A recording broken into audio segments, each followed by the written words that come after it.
আসসালামু আলাইকুম, সবাই কেমন আছেন? আজকে আবার আপনাদের জন্য নতুন আরেকটা ডেজার্ট নিয়ে হাজির হলাম। উম্মে মারজান কিচেনে আপনাদের স্বাগত জানাচ্ছি। এই কেকটা বানাতে খুবই ইজি এবং যে কোনো মানুষ খুব অল্প খরচে খুব ইজিলিভাবে এটা বানিয়ে নিতে পারেন, কোনো ঝামেলা ছাড়াই। এখানে আমি কিছু ভ্যানিলা কেক নিয়েছি, আপনারা চাইলে চকলেট কেকটাও নিতে পারেন। আর নিয়েছি একটা চকলেট জুস, আর নিয়েছি ভ্যানিলা আইসক্রিম।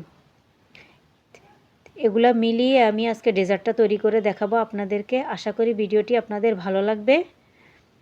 আমি এখানে ভ্যানিলা কেকগুলোকে প্রথমে নিয়ে নিচ্ছি, সবগুলো সাজিয়ে সুন্দরভাবে।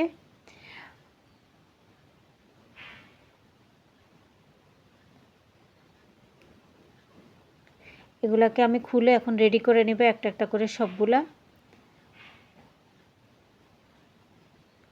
আসলে যে কোনো ডেজার্ট, যে কোনো কিছু আপনারা চাইলে যে কোনোভাবে একটু বুদ্ধি খাটিয়ে যে কোনোভাবে বানিয়ে নিতে পারেন।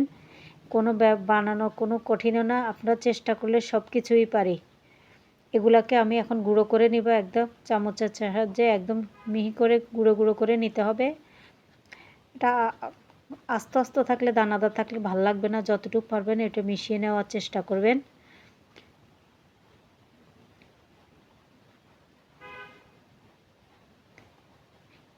এভাবে সবগুলা গুঁড়ো করে নিতে হবে। দেখেন আমার গুঁড়ো করা শেষ, কতটা একদম গুঁড়ো করে ফেলেছি আমি। এখানে কোনো আস্ত ভাব খুব একটা কম। এইভাবে সবগুলোকে গুঁড়ো করে নিতে হবে। গুঁড়ো করে নেওয়ার পরে আমি এখন ডেজার্টটা বানানো শুরু করব। এখানে আমি একটা বাটি নিয়েছি বা বক্স, আপনারা বক্স নিতে পারেন, বাটি নিতে পারেন, যেটাতে বড় বা ছোট আপনাদের ডেজার্টের পরিমাণ অনুযায়ী। এগুলা সবগুলোকে গুঁড়ো গুঁড়ো উপাদানগুলোকে এভাবে বিছিয়ে দিতে হবে, স্প্রেড করে দিতে হবে খুব ভালোভাবে। এভাবে একটা চামচের সাহায্যে চেপে চেপে দিতে হবে যেন উঠে না যায়, সুন্দরভাবে যেন সেট হয়ে যেতে পারে। যখন সবগুলো এভাবে দেওয়া শেষ হয়ে যাবে তখন এখানে আমি প্রথমে একটু চকলেট জুস দিয়ে দিব। সুন্দর করে যতটুকু পারো ভিজিয়ে দিতে হবে, যতটুকু পরিমাণে লাগে। এভাবে যখন সবগুলো দেওয়া শেষ হয়ে যাবে তখন এখানে আমি আইসক্রিমটা দিব।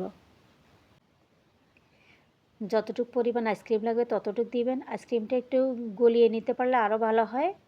দিয়ে সুন্দরভাবে স্প্রেড করে দিতে হবে।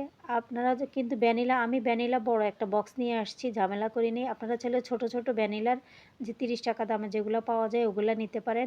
যদি ছোট বানান তাহলে অল্প পরিমাণে নিলেই হবে। যখন সবগুলো দেওয়া শেষ এখন আমি আরেকটা পার্ট দিব। আরেকটা পার্টে আমি কেকের গুঁড়োগুলো দিয়ে দিয়েছি, দিয়ে আরেকটা জুস যেগুলো বাকি আছে সেগুলো আমি দিয়ে দিব।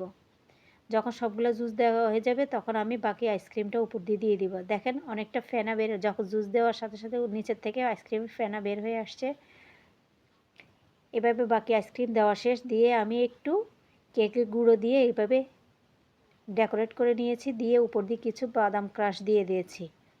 এভাবে দেখলে অনেক সুন্দর লাগে, দেখতে অসাধারণ হয়, অনেকটা আকর্ষণীয় লাগে। আমি এটাকে 7 ঘন্টার জন্য ফ্রিজে রেখে দিব। যখন এটা সেট হয়ে যাবে তখন বের করে নেব। এই ডেজার্টটা বসতে অনেকটা সময় লাগে, তাই ফ্রিজে যতটুকু পারেন রাখার চেষ্টা করবেন। দেখেন 7 ঘন্টা পরে এটা বের করার পরে একদম সেট হয়ে গিয়েছে, শক্ত হয়ে গেছে। আমি একটা ছুরির সাহায্যে কেটে আপনাদেরকে দেখিয়ে দিচ্ছি। এভাবে টুকরো টুকরো করে দেখেন কতটা লোভনীয় এবং আকর্ষণীয় এই ডেজার্টটা। আপনারা চাইলে খুব ইজিলি বানিয়ে নিতে পারেন। আশা করি ভিডিওটি আপনাদের ভালো লেগেছে। যদি ভালো লাগে তাহলে সাপোর্ট করে পাশে থাকুন।